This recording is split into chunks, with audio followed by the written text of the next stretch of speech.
You love playing golf, and for good reason. It's a social sport, you get lots of fresh air, and you walk around a lot. But there are a few big risks to golf that you might not realize. In this video, you'll learn what those risks are and how to prevent them. Risk number one is that golf is a high power sport, and so the risk in that is lower back pain. If you're a complete beginner who hasn't swung a golf club ever, or a seasoned pro who has taken a few months off, and you swing the club, you're not used to that level of speed or power or the weight of the club, you could at best make yourself sore for a few days, and that's not a big deal, but at worst you could just outright tear some muscles. That's not very good. There are two ways to prevent this huge risk of lower back issues, including a very, very debilitating one of tears. One way is to do strength training year-round. So you shouldn't have a period of a few months or even a few years where you're not strength training. You should definitely be strength training with extra emphasis on the back muscles. Good examples of exercises would be things like deadlifts and good mornings, because they strengthen the back muscles.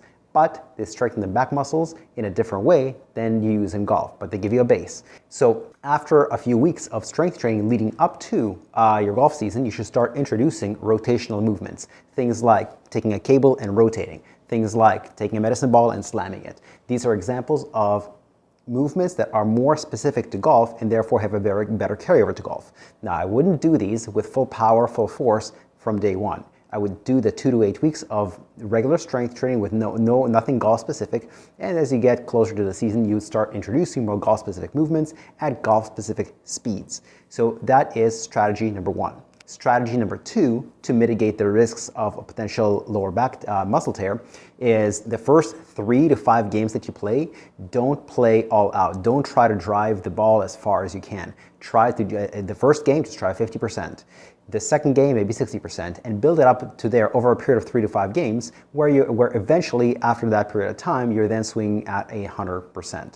This will really, really help the muscles adjust to it instead of completely shocking them on day one, especially if you're a beginner.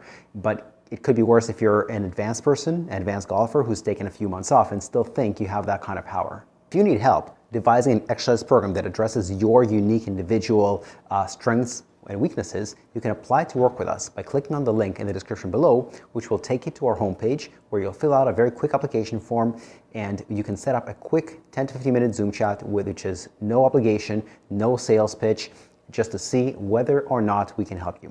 That's risk number one, by the way. Risk number two is golfer's elbow. And golfer's elbow happens very often when, again, you're using a club that you're not used to using. At its core, golfer's elbow is an overuse injury. What is the definition of an overuse injury? The capacity of the tissue is here, and you used it this much. You used it more than the tissue has the ability to be used. And so one way to mitigate it is to decrease the amount that you use it. The other way to mitigate it is to increase the endurance of the tissue. And so you should be doing both. Preventatively, you should start training the muscles surrounding the forearms weeks and weeks and weeks out, if not 2 or 3 months, by gradually building up their endurance, so that when you are taking a lot of swings and drives throughout the game, it's below the capacity of the tissue. And two, I would start with 9 holes for a period of 2 to 4 weeks and then build it up to 18 holes after that. 2 examples of great exercises to do for your forearms are, one is wrist extensions, the other one is wrist curls.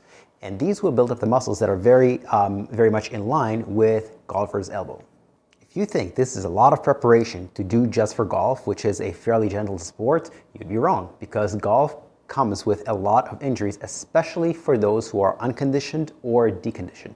It's far better to take this 2 to 8 week period before you start your season to prepare your body for golf, rather than risk injury, get injured, and spend way longer than that, both time and money, rehabilitating it what could have been prevented. If you like this information and you want a free newsletter for people who are over 50, especially golfers, we have a special newsletter just for you, and you can subscribe to it by clicking on the link in the description below, and you can always unsubscribe. Thank you, and goodbye.